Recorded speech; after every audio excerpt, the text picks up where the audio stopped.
Nous abordons la rubrique santé, vous l'avez compris. Le docteur Jean-Éric Granger est avec nous. Il est docteur en sciences pharmaceutiques et biologiques.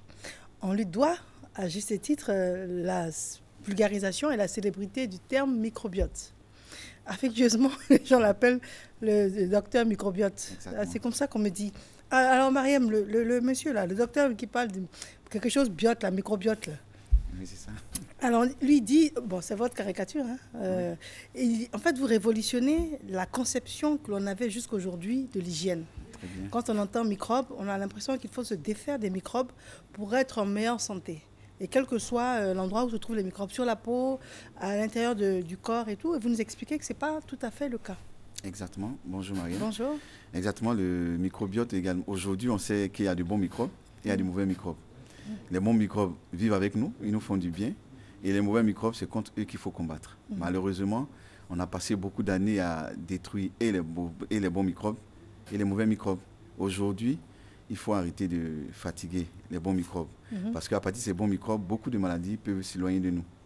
Des maladies même qu'on disait héréditaires peuvent s'éloigner de nous. D'accord. Alors, on est constitué de combien de microbes?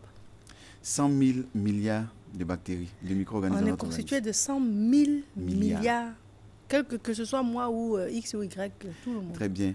Oui, normalement, la norme, c'est 100 000 milliards. Mais ce qui se passe aujourd'hui, c'est que l'alimentation, le comportement, l'environnement détruisent également ce microbiote. Donc, vous allez voir que certaines personnes sont en déséquilibre au niveau du microbiote également. Donc, ces personnes qui sont en déséquilibre ne seront pas les 100 000 milliards. Mais un homme normal doit avoir, sinon A, c'est 100 000 milliards de bactéries. Et le bébé? Le bébé, à la naissance, il n'a rien. Et quand il commence à grandir jusqu'à l'âge de 3 ans, c'est stabilisé à 100 000 milliards. Mais déjà, à la naissance, après 3 heures, on a déjà 1000 milliards de bactéries dans notre organisme. Et c'est une bonne chose? Très bonne chose. Donc, quand l'enfant naît, il est vulnérable, en fait, parce qu'il n'a pas de microbes. Très bien, il est vulnérable. Et heureusement que maman est là pour le protéger à la naissance. Elle lui donne ses premières bactéries. C'est pour ça qu'il est intéressant, l'accouchement par voie basse, que l'accouchement par voie autre comme la césarienne. Parce que la césarienne, l'enfant passe par le ventre, donc il récupère les premières bactéries qui se trouvent dans l'environnement. Et on sait que dans l'environnement, on a notre cher frère qui est le staphylocoque, qui est un compagnon qui est prêt à nous accueillir, qui est prêt à entrer dans notre organisme. Donc lui, il n'est pas intéressant. Lui, il est responsable de quelle maladie? Des infections pulmonaires, par exemple. Infections pulmonaires? Oui. Et c'est pour ça que les mamans doivent toujours... il serait intéressant qu'elles accouchent par voie basse. Il serait vraiment intéressant. Mais quand elles n'ont pas le choix, on leur dit ça va plus, on va faire la césarienne. Et quand on fait la césarienne, il faut apporter ces microbes-là à l'enfant. C'est pour ça qu'aujourd'hui, vous allez voir qu'il y a certains laits qui comportent des probiotiques. Les probiotiques, c'est des micro-organismes vivants qui, lorsqu'ils sont ingérés par l'organisme, procurent un bien-être. Donc, on a beaucoup de laits infantiles que les médecins connaissent, qu'ils prescrivent à l'enfant qui naît par une autre voie. Même les enfants, chez les enfants prématurés également. Mais un enfant qui naît par voie basse, il est beaucoup plus à l'aise parce qu'il a beaucoup plus de bons microbes que celui qui naît par une autre voie. Mais souvent aussi, il attrape des infections. Oui, tout le monde peut avoir une infection. L'infection n'est pas parce que vous avez un bon microbiote que vous n'allez pas avoir une infection. Mais il faut savoir l'éliminer. C'est l'infection qu'il faut éliminer. Mais il faut savoir que l'enfant qui naît peut être agressé avec les cellules. S'il est dans un environnement où il y a beaucoup de bactéries, c'est sûr qu'il va être agressé. S'il ne se nourrit pas bien, c'est sûr que son microbiote va être en déséquilibre. Voilà, c'est ces comportements-là qu'il faut éviter. Ce qu'on a compris aussi, c'est que quand on lave trop la peau, on expose la peau justement à des agressions extérieures. Très bien. Donc on avait l'impression que plus on lave la peau, plus on se sentait propre. Or, en fait, on démunit la peau de protection au point où les agressions extérieures nous rendent plus vulnérables. C'est pour ça que la couche cutanée est importante, qu'il faut la préserver. Quand vous nettoyez trop la peau, surtout avec les antiseptiques par exemple, vous détruisez la flore cutanée qui protège et qui empêche que le mauvais microbe rentre sous la peau. Donc un savon, il y en a plein en supermarché où on dit antimicrobien. Un savon antimicrobien serait intéressant lorsqu'on a une affection cutanée. Mais quand on n'a pas de problème de peau, utilisons les savons légèrement acides.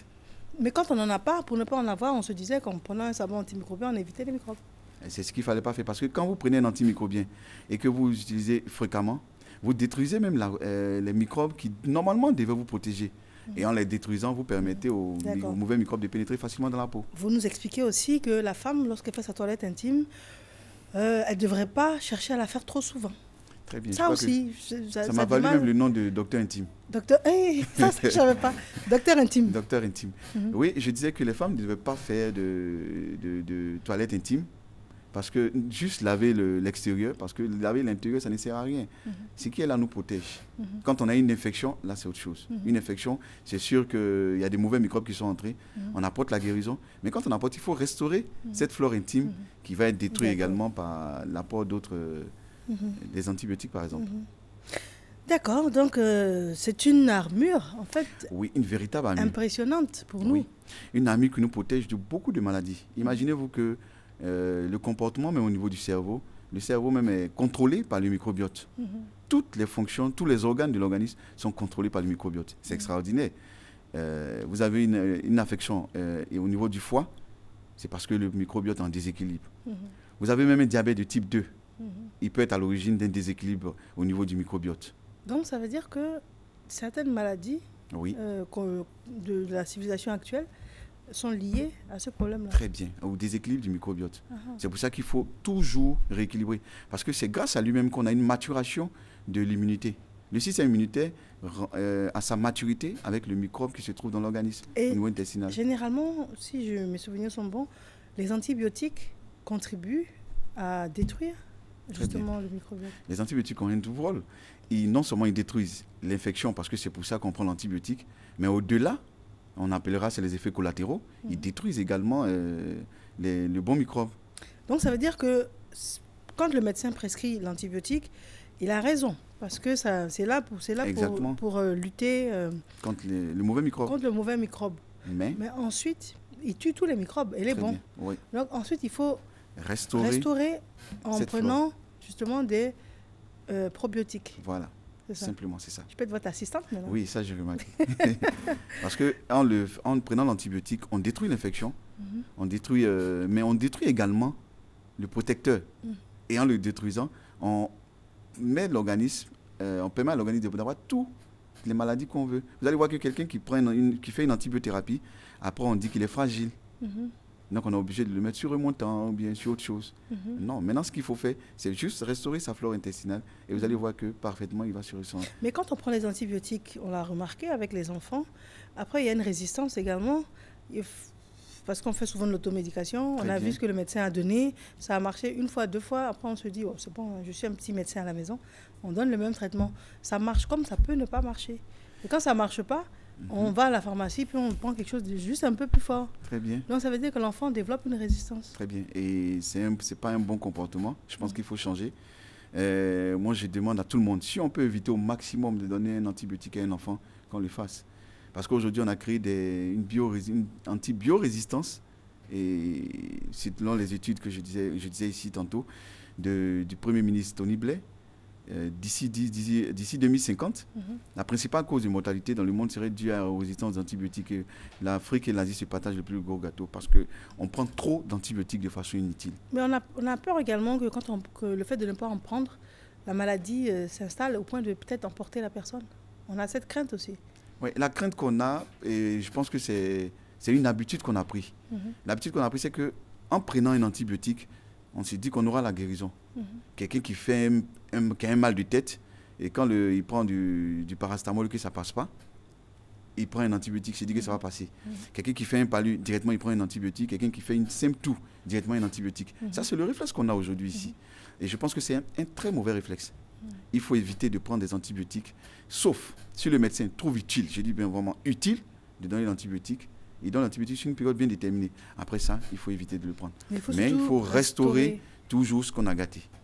Parce que la flore intestinale, c'est un beau jardin. Si vous n'arrosez pas et si vous n'entretenez pas, il deviendra un jardin dont je ne veux pas dire le nom. Vous imaginez un peu, avec tout ce qu'il y a, les mauvaises herbes vont pousser.